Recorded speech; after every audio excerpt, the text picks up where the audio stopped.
Hello everyone, स्वागत है आप सभी का इस यूट्यूब चैनल पे।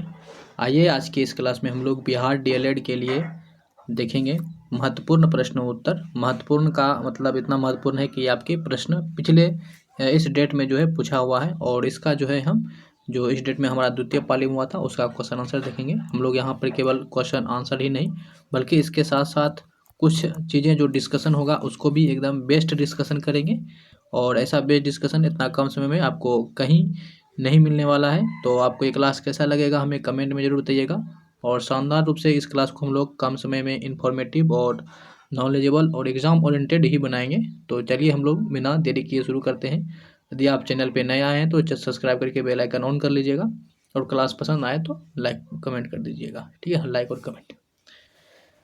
आइए तो फिर हम लोग साइंस से शुरू करते हैं, और यहाँ पे हमारा साइंस का शुरू हो रहा है। और देखिए क्या प्रश्न है, निम्नलिखित में से कौन चाल का मात्रक नहीं है। चाल का मात्रक इसमें से कौन नहीं है वो बताना है। देखिए चाल जो होता है वो हमारा क्या होता है, दूरी बटे का समय होता है। तो दूरी और समय का अनुपात होता है चाल हमारा। तो यहाँ पे आपका हो जाएगा मीटर प्रति सेकेंड, ये तो सही आंसर है। सेंटीमीटर प्रति सेकेंड ये भी सही है। किलोमीटर प्रति घंटा ये भी सही है। तो जो मात्रक नहीं होगा वो हमारा ऑप्शन नंबर क्या होगा, सी होगा। अब ऐसे कैसे होगा, क्योंकि दूरी बटे समय है तो मीटर भी दूरी है, और यहाँ पे सेकंड तो लगा हुआ है ही। अब यहाँ पे लेकिन आप देखिए तो यहाँ पे सेकंड दिया है ऊपर और दूरी दिया है नीचे, जबकि ऊपर क्या होना चाहिए था, दूरी होना चाहिए था। इसलिए ये जो होगा आंसर हमारा नहीं होगा। तो ऑप्शन नंबर जो हमारा सी है यही क्या होगा, सही होगा। आई होप कि आप समझ गए होंगे। और ध्यान रखिएगा चाल जो है हमारा एक अदिश राशि है, वहीं पे यदि वेग आपसे पूछ लेता तो वेग हमारा सदिश राशि हो जाता। यदि चाल का आपको एसआई मात्रक पूछता तो चाल का एसआई मात्रक आपको क्या बोलते हैं, तो मीटर पर सेकंड बोलते हैं। ये एसआई मात्रक की बात कर रहे हैं, बाकी सभी इसका मात्रक होगा। चलिए नेक्स्ट क्वेश्चन देखते हैं। क्वेश्चन पूछा गया है कि अपने अक्ष पर पृथ्वी घूर्णन के बढ़ने या घटने से पृथ्वी के किस स्थान पर जी का मान अपरिवर्तित रहेगा। देखिए जो यहाँ पे हमारा गुरुत्वीय त्वरण जी है, यहाँ पे किस जगह पे इसका मान अपरिवर्तित रहेगा, और फिर क्या करने से, पृथ्वी के घूर्णन से। यहीं पे 2-3 पॉइंट है कि पृथ्वी के घूर्णन के संदर्भ में बताना है कि जी का मान कहाँ नहीं बदलेगा। तो इसका जो करेक्ट आंसर हो जाएगा वो हो जाएगा ऑप्शन नंबर हमारा ए, ध्रुव। ध्रुव पे जो है पृथ्वी के घूर्णन के कारण जी का मान में परिवर्तन नहीं होगा। याद रखिएगा जो जी का मान होता है वो 9.8 मीटर प्रति सेकेंड स्क्वायर होता है। ठीक है, तो ये भी इसकी वैल्यू आपको ध्यान में रखना है। नेक्स्ट बढ़ते हैं। प्लाज्मा झिल्ली किससे बनी होती है। देखिए प्लाज्मा झिल्ली जो होती है ये आपका प्रोटीन और कार्बोहाइड्रेट और फॉस्फोलिपिड से बनी होती है। तो ध्यान रखना है प्लाज्मा झिल्ली प्रोटीन, कार्बोहाइड्रेट और फॉस्फोलिपिड से बनी होती है। इसलिए ऑप्शन नंबर हमारा क्या हो जाएगा, सी यहाँ पे करेक्ट हो जाएगा। ठीक है, नेक्स्ट क्वेश्चन है बिहार के मैदानी भाग में कौन सी मिट्टी मुख्यतः पाई जाती है। देखिए मैदानी भाग में जो मिट्टी पाई जाती है, जो सामान्यतः जो नदियों के द्वारा बह के मिट्टी आते हैं, इसी से आपका मैदानी भाग का निर्माण भी होता है। तो इस प्रकार के मिट्टी को जो है हम जलोढ़ मिट्टी कहते हैं। तो ऑप्शन नंबर हमारा हो जाएगा सी, यहाँ करेक्ट हो जाएगा। थोड़ा सा इसमें मिट्टी से आपको प्रश्न पूछे जाते हैं, क्योंकि इस प्रश्न से आपको ये समझ में आया कि हमको भारत की मिट्टी के बारे में बेसिक जानकारी होनी चाहिए। देखिए जहाँ तक रही बात जलोढ़ मिट्टी, तो जलोढ़ मिट्टी को जो है कछाड़ी मिट्टी के नाम से भी जानते हैं, ये भी ध्यान रखना है। कछाड़ी कांप ये मिट्टी बोले तो आपको जलोढ़ मिट्टी समझना है। ये 2 प्रकार की होती है, एक होता है आपका खादर और दूसरा होता है आपका बांगर। जो आपकी नई जलोढ़ मिट्टी होती है वो खादर होती है, जबकि जो पुरानी जलोढ़ मिट्टी होती है वो आपकी बांगर कहलाता है। ये भी आपसे प्रश्न पूछे जाते हैं। ठीक है, तो इस प्रश्न का सही आंसर ऑप्शन हमारा सी होगा। चलिए आगे बढ़ते हैं। और यहाँ जो काली मिट्टी है, काली मिट्टी को जो है रेगूर मिट्टी के नाम से भी जाना जाता है, आप ये भी ध्यान रखेंगे। हाँ, ये आपका बायोलॉजी से प्रश्न आ गया कि बाहरी कान क्या कहलाता है। देखिए बाहरी कान को हम जो है क्या कहेंगे, कर्ण पल्लव कहते हैं। तो ऑप्शन नंबर हमारा ए हो जाएगा, बाहरी कान को कर्ण पल्लव कहते हैं। कान के 3 हड्डी होते हैं, कान में जो होते हैं कितने हड्डी होते हैं, 3 हड्डी होते हैं, एस्टेपिस, मिलियस और इनकस। ठीक है, आप इसको सीम के आधार पे याद रख सकते हैं, सीम है ना, स्टेपिस, मिलियस और इनकस। इस तरह से हमारा ये कान की हड्डी होती है। स्टेपिस जो होता है वो हमारा कान का सबसे छोटा हड्डी होता है, ये भी ध्यान रखना है।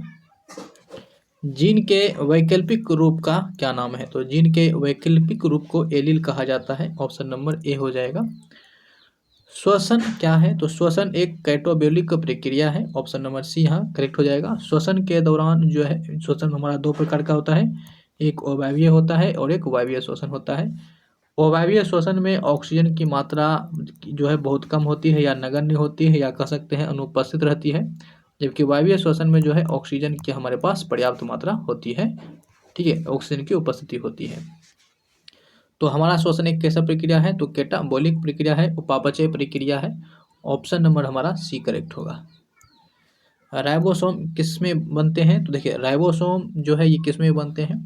तो ध्यान रखिएगा, राइबोसोम जो है ये आपका न्यूक्लियस में बनते हैं, केंद्रक में बनते हैं, जो कोशिका का केंद्रक होता है उसमें बनते हैं। तो ऑप्शन नंबर हमारा डी होगा।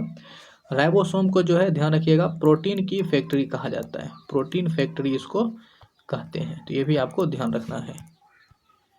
नेक्स्ट, यौगिक जिसका अणुसूत्र समान किंतु संरचना सूत्र अलग अलग हो क्या कहलाता है? तो अणुसूत्र यहाँ पे समान है, बस उसका संरचना सूत्र जो है वो अलग है, तो इसको जो है समावयवी कहेंगे। और समावयवी से आपसे प्रश्न जो बनते हैं उसको ध्यान रखिएगा।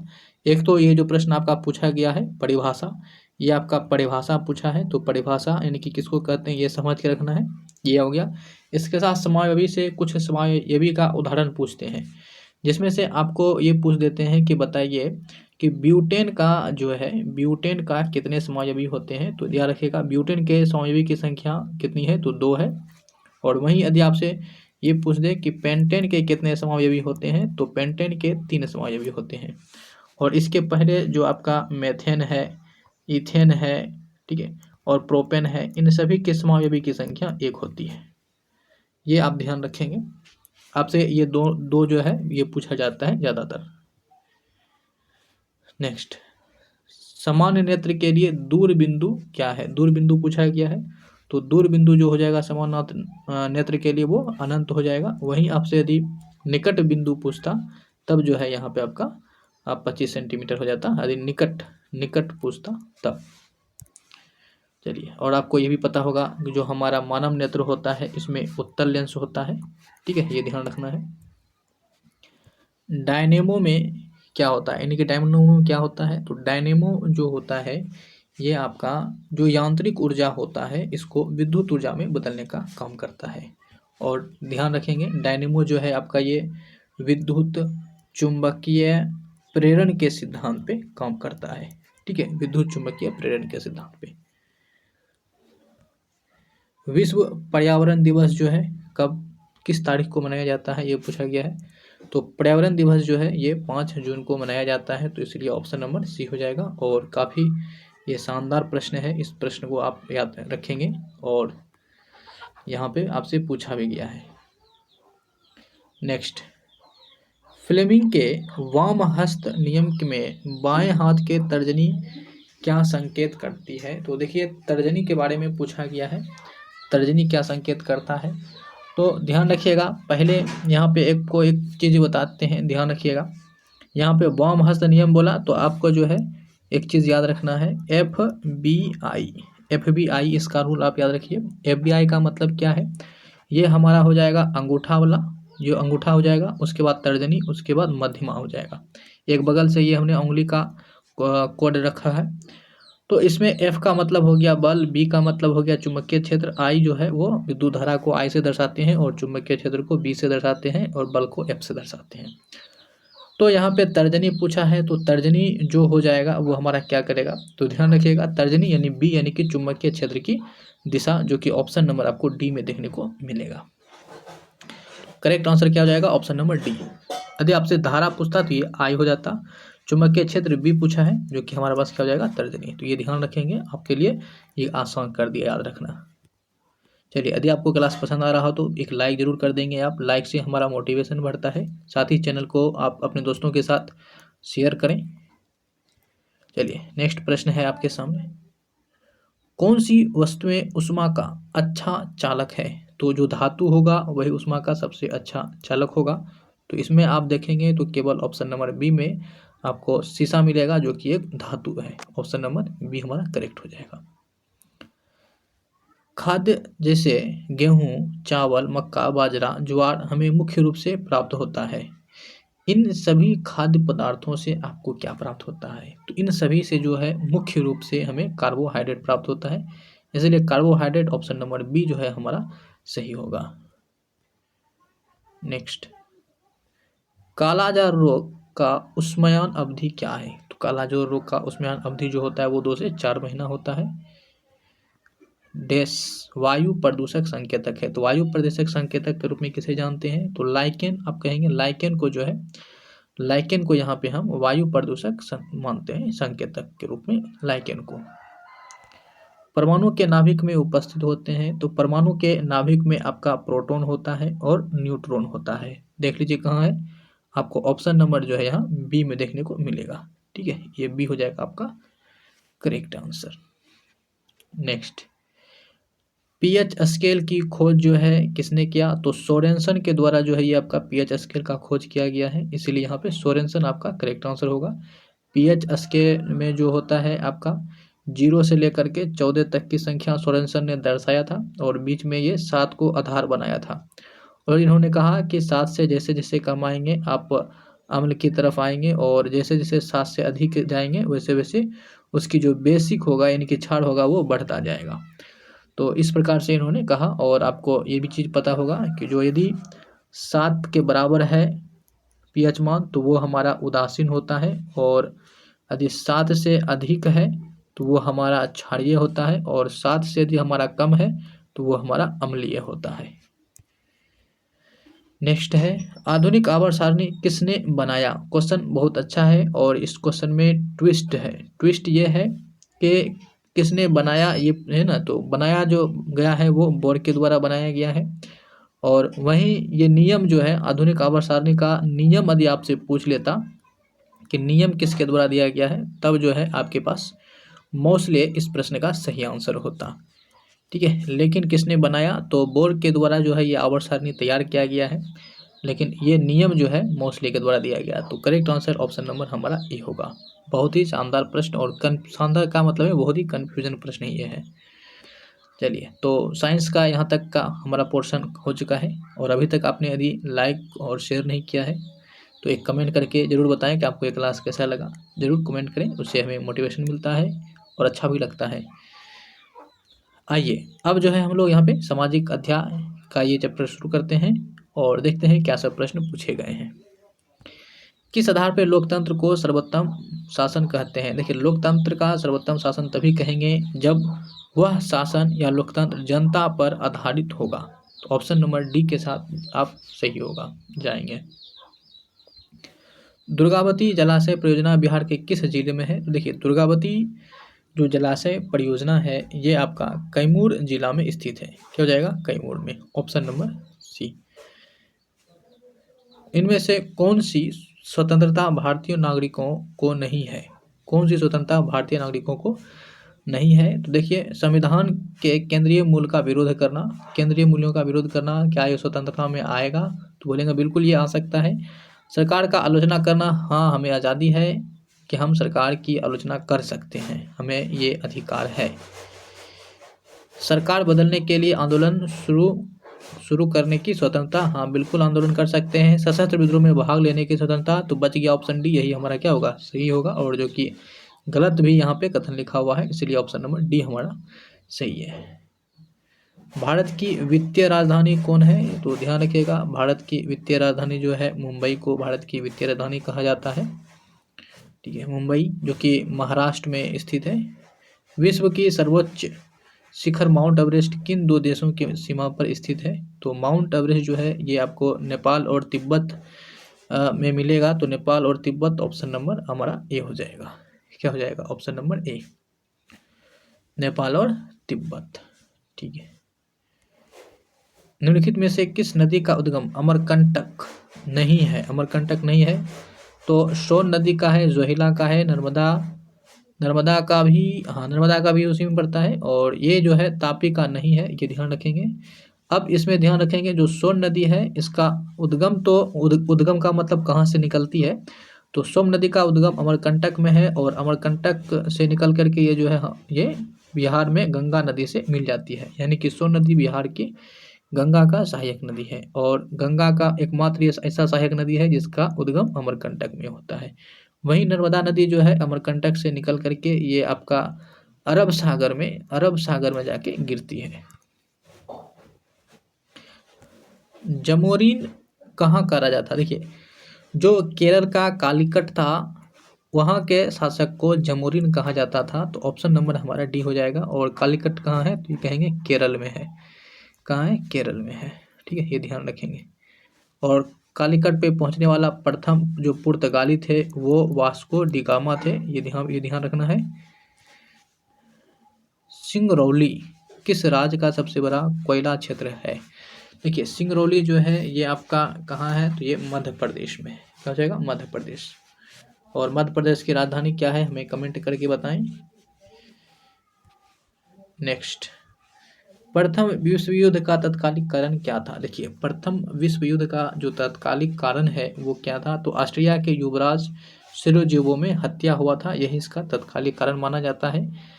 एक चीज़ आप यहाँ से नोट करके रखिए कि जो आपका विश्व युद्ध है, जो दो विश्व युद्ध हुआ है, प्रथम और द्वितीय विश्व युद्ध, इन दोनों से जो है प्रश्न आपसे पूछे गए हैं। यदि आप हमारा सभी वीडियो देखे हैं तो हमने सभी अभी तक में यहाँ पे कई बार रिवीजन करवा चुके हैं इस क्वेश्चन के जरिए। जितने भी इससे रिलेटेड क्वेश्चन बना है सबका रिवीजन और अच्छे से करवा दिए हैं। तो आप नहीं देखे हैं तो प्ले लिस्ट बना हुआ है, वहाँ से जाएँ और आप देखें। कम समय में इतना करवा दिए हैं कि आपको ज़्यादा भटकने का जरूरी नहीं पड़ेगा। हाँ, तो हम बात करते हैं प्रथम विश्व युद्ध का। प्रथम विश्व युद्ध का तत्कालिक कारण तो आपको याद रखना ही है। दूसरी बात आपसे ये पूछा जाता है कि ये कब हुआ था, तो 1914 में शुरू हुआ था और 1918 तक ये चला था। आपसे ये भी पूछा जाता है कि प्रथम विश्व युद्ध कितने सालों तक चला था, तो आप कहेंगे 4 साल तक चला था। इस तरह से आपसे प्रश्न बने हैं। हम जो बोल रहे हैं वो प्रश्न बना हुआ है, आप देखिए क्वेश्चन बैंक उल्टा के या क्लास हम जो क्वेश्चन बैंक करा रहे हैं उसको भी देखिए, वहाँ आपको मिलेगा। भारत में मजदूर संघ अधिनियम कब पारित किया गया, तो ये जो है 1926 ईस्वी में पारित किया गया था।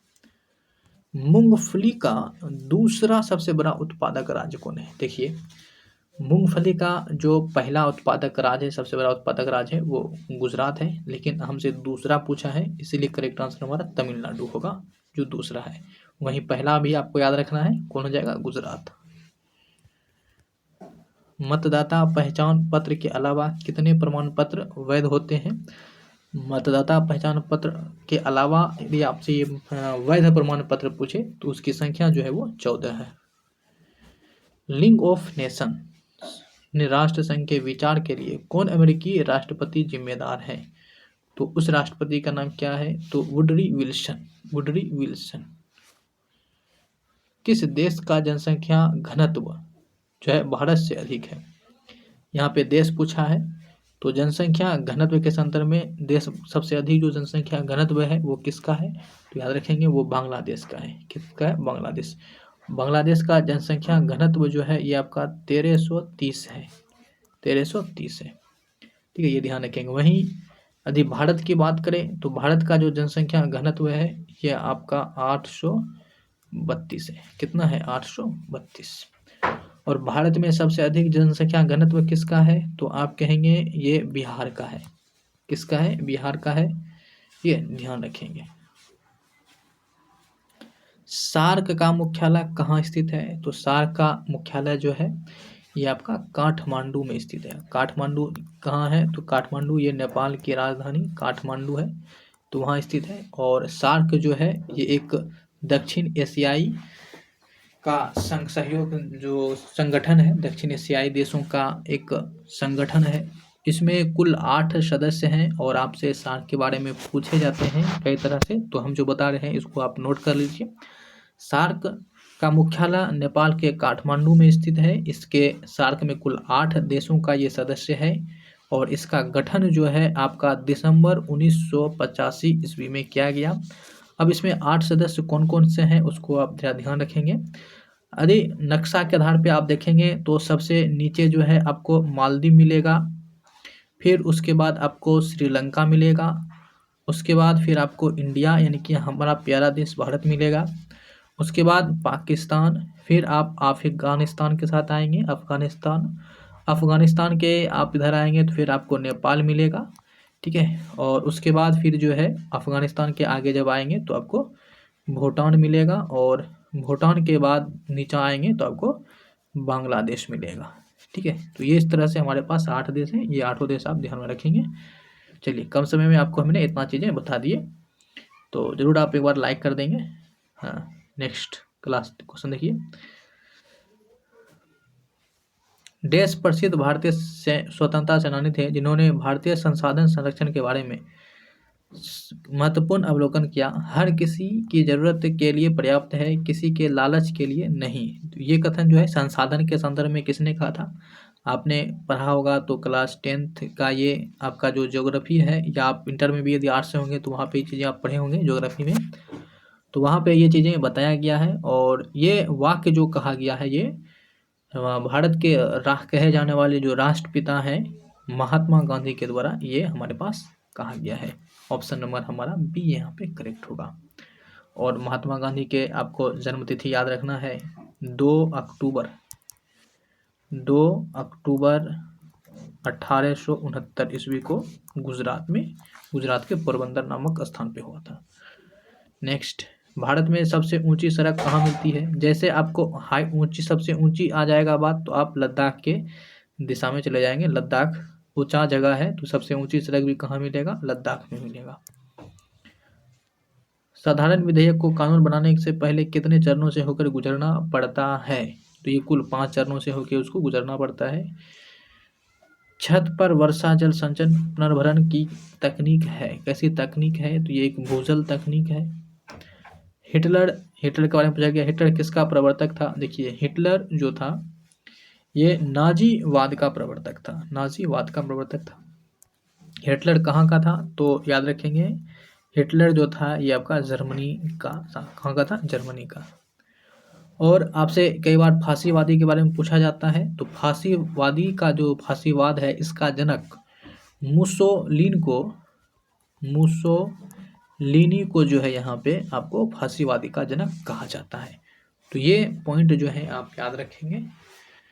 तो आज के इस क्लास में हम लोग यहाँ पे देख लिए सेट नंबर 6 तक है ना, देख लिए हैं। आप जल्दी से बताएं आपको ये क्लास कैसा लगा। आप लोग कर रहे हैं कि इसको ख़त्म किया जाए जल्दी, हमारा प्रयास रहेगा बहुत जल्दी ख़त्म कर दें। आप लोग अपना प्यार स्नेह बनाए रखें और बढ़ाते चलें। जिन्होंने भी चैनल को शेयर नहीं किया है, एक बार शेयर कर दें अपने दोस्तों के साथ, ठीक है। एक बार शेयर कर दें, बता दें ये इस तरह से, है ना। और साथ ही साथ जो है लाइक एक बार कर दें और कमेंट करके बताएं क्लास कैसा लगा। और चैनल को सब्सक्राइब नहीं किया है तो सब्सक्राइब करके बेल आइकन ऑन कर लीजिएगा। मिलेंगे नेक्स्ट क्लास में, तब तक के लिए जय हिंद, बाय बाय।